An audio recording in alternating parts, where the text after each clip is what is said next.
상쾌한 새벽 차 한잔의 힐링 새벽 디톡 김은영입니다. 오늘 목소리 많이 맑아졌죠? 여러분들 기분도 같이 상쾌해지실 것 같은데요. 코로나 확진 격리로 인해서 30년 동안이나 묵혀 있었던 소설책을 딱 보게 되었어요. 드보라라고 기억나세요? 에릭 시걸의 소설이었는데 제가 정말 몸살을 앓으면서 읽었던 책이었거든요. 근데 정말 그 책이 다시 한번 저를 오늘 또 흔들어 놓네요. 책 자체로 이 가슴 떨림이 있다는 것을 지구 사람 몇 명이나 공감할까요? 여러분들 공감하세요? 이 떨림?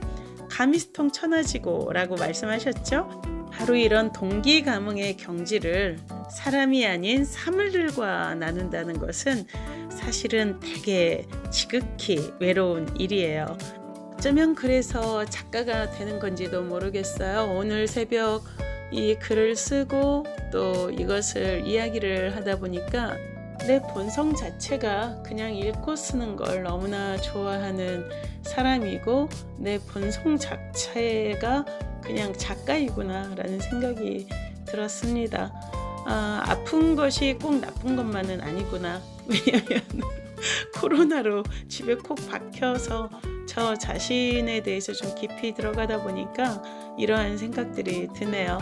어찌됐든 이 책을 펼쳐 읽으니까 30년 전 그냥 지나쳤던 이야기들이 너무나 새롭게 행간에 줄을 치게 되더라고요. 그래서 이 존재가 변형된다는 것 자체가 새로운 세상을 얻는 것과 같다라는 생각, 그리고 또한 새로운 세계를 다시 또 만드는 것과 같구나라는 생각이 들었습니다.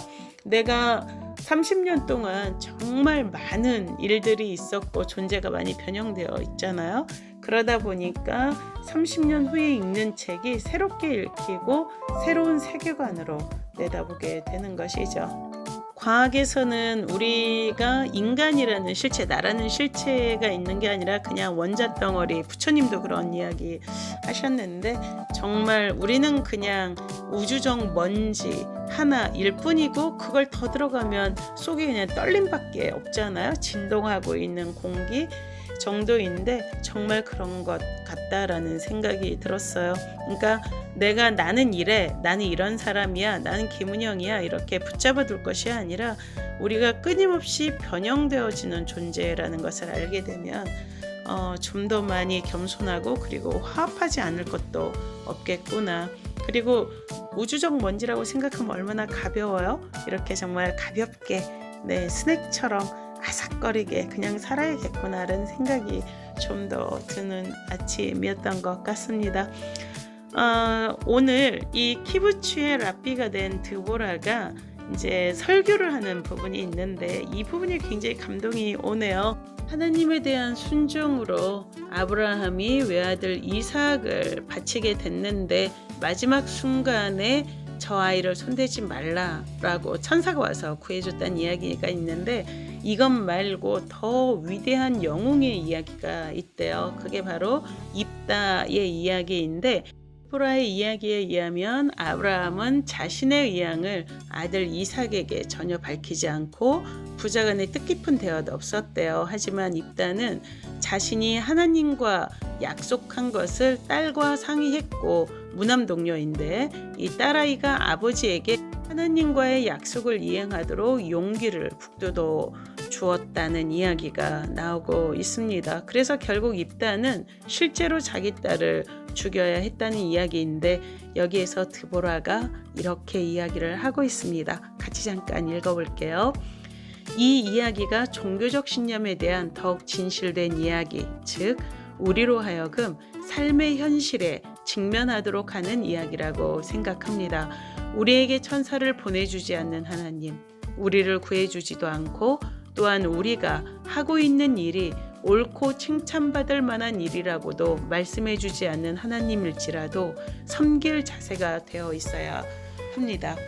저는 이 부분에서 이제 부처님이 금강경에서 이 뗏목처럼 그냥 흘러라, 그냥 살아라 라고 하신 말씀에 대한 부분이 생각이 나더라고요. 어떠한 상황일지라도 하나님이 우리에게 주신 명, 바로 그를 섬길 자세가 된다는 것, 순종하는 삶의 거룩함에 대해서 이야기하는 부분이 아닌가 싶었습니다. 사실 우리에게 주어지는 삶을 그대로 순종하며 살아낸다는 것 자체가 거룩함이죠. 불평할 것도 없고 그다지 기뻐할 것도 없고 그냥 살아가는 것이죠. 나에게 주어진 삶의 그 진리, 또 우리가 상상할 수도 없는 만큼의 삶의 어떤 신비와 신묘함들, 언젠가는 그 뗏목이 다다라야 될 곳으로 분명히 다다르게 되어져 있는 것이죠. 그것을 행복이다, 불행이다 재단하는 것은 다만 우리의 간교한 마음, 행복은 좋은 것이다라고 결정 짓는 우리의 그 경한 그러한 가벼움일 뿐이고, 실질적으로는 그러한 행과 불행이라고 우리가 잣대되어지는 그 모든 것들이 그냥 내 삶에 필요한 일일 뿐인 것이죠. 오늘 아침 다시 이 순종하는 삶의 거룩함에 대해서 다시 한번 깨닫게 되는 것 같습니다. 여러분, 하나님이 우리에게 천사를 보내주지 않아도 상쾌하고 유쾌한 마음가짐으로 살아간다면 그 자체로 우리 자신이 천사가 된다는 거 알고 계시죠? 자, 그러면 천사 여러분, 오늘도 행복하게 하루를 보내보자고요.